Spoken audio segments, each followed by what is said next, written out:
Hello everyone, so I was finally able to go see Asteroid City today. This one is rated PG-13, comes in at about an hour and 45 minutes long. This is directed and written by Wes Anderson, so of course this new film, you'll know how much I do really enjoy the aesthetic of his films, how much I love them. I love the quirkiness of them all, and love this, again too, just the way he does his stories. So this one has, of course, as we're known with Wes Anderson movies, a very stacked cast from Jason Schwartzman, Scarlett Johansson, Tom Hanks, Jeffrey Wright, Bryan Cranston, Edward Norton, Maya Hawke, Rupert Friends, Hope Davis, Steve Park, Liv Schreiber, Sophia Lillis, and the list just really goes on and on and on and on. Jeff Goldblum as well. So I was very excited for this movie, and it did become one of my most anticipated when it was announced a little earlier this year. So yes, now that I finally see it, let me get into my review for Asteroid City. So the IMDb synopsis of this is following a writer on his world-famous fictional play about a grieving father who travels with his tech-obsessed family to a small rural asteroid city to compete in a junior stargazing event, only to have his worldview disrupted forever. So this is a movie within a stage play that is again told to us, so we get perspectives of the people, the actors within the stage play, and again to of course the characters that they're playing as this picture rolls out.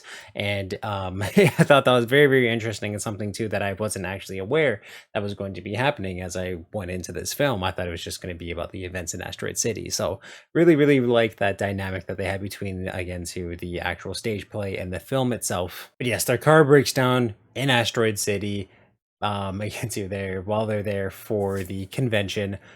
Aliens arrive, and again to just completely puts Asteroid City into a quarantine. They're not allowed to leave for weeks, and this transpires through about a week of them being in Asteroid City under quarantine, no freedom, no contact with the outside world, and again to the perspectives of the characters being in a scenario like this. So, of course, if you love the Wes Anderson style, love it or hate it, you're probably going to feel the same way about the past films as you do this one. It is full of just amazingly crafted miniatures that he puts to screen that look so real, and again to yet animated in a lot of ways, which is so cool. And I absolutely love just the style, the colors, everything with this movie, the care he takes to place everything the way he wants it within it.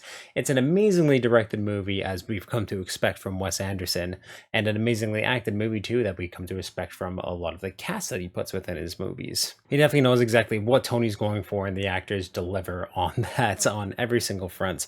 My favorite performances in this do especially have to be from Tom Hanks and Scarlett Johansson. I thought they were absolutely awesome within this movie. Jason Schwartzman is great. The three daughters that he has are absolutely hilarious within this film. And the little trio of course, like the five teenagers who are taking part of this science fair within Asteroid City have some really good quirky humor and lines that I thought were absolutely hilarious.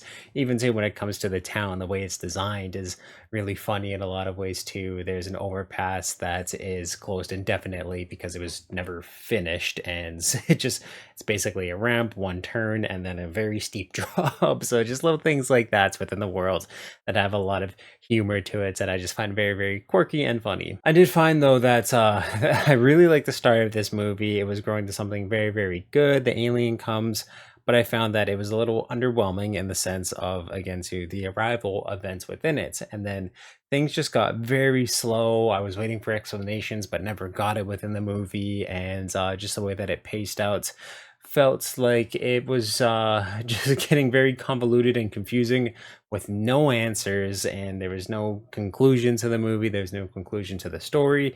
Even the actors, again, acting the stage play, are saying the same thing, where they don't know what's going on. The original writer of the movie didn't know how to do certain scenes, how to actually put them into a stage play, and again to just cause absolute confusion within myself, the audience that I was with within this movie, and of course the cast itself.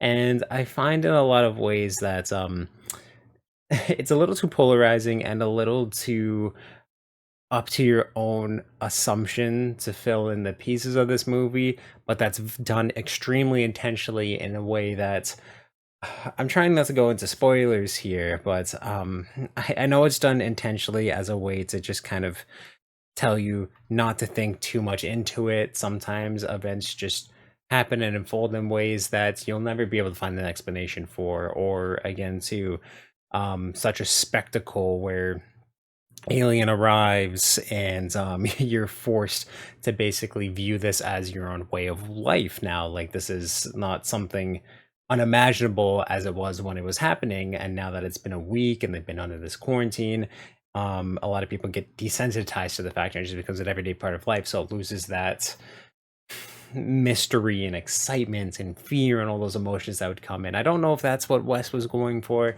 but those are the other things I've really been able to tell myself through it. So again, so if you're going into this movie expecting some sort of cohesive message and story, you're not going to get it. I found it was the same thing with The French Dispatch when that movie came out, and it's extremely meta in a lot of ways, and again, too, very, very up to your perspective to try and figure it out, to figure out what Wes was trying to do.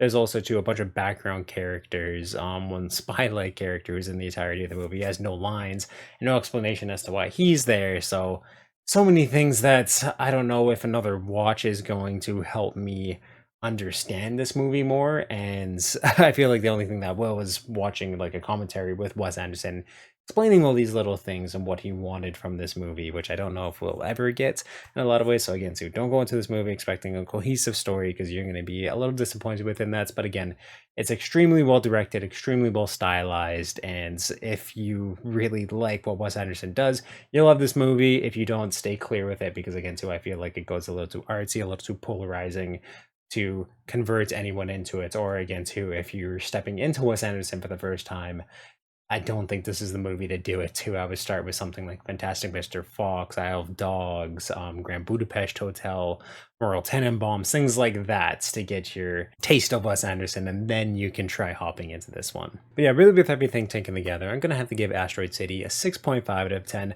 I did really want to like this one more, and again, too, maybe with some more understanding, my thoughts about this can go up. I don't know if I would ever want to watch it again, and I wouldn't recommend seeing it in theaters as much as I do like it. But when it goes on streaming or rental, that's when I would recommend jumping into this movie. When it comes to Wes Anderson movies, it's maybe about in the middle of, like, if I had to rank them, but I'll have to think about that one. It's definitely nowhere near the top, but still an enjoyable experience if you really like the aesthetic that he likes to put into his movies. So if you've seen Asteroid City, please let me know what you thought of it, and of course in the comments down below, just leave all of that down there. If you like this review, definitely give it a thumbs up. You can check out everything I do in this channel through my playlist.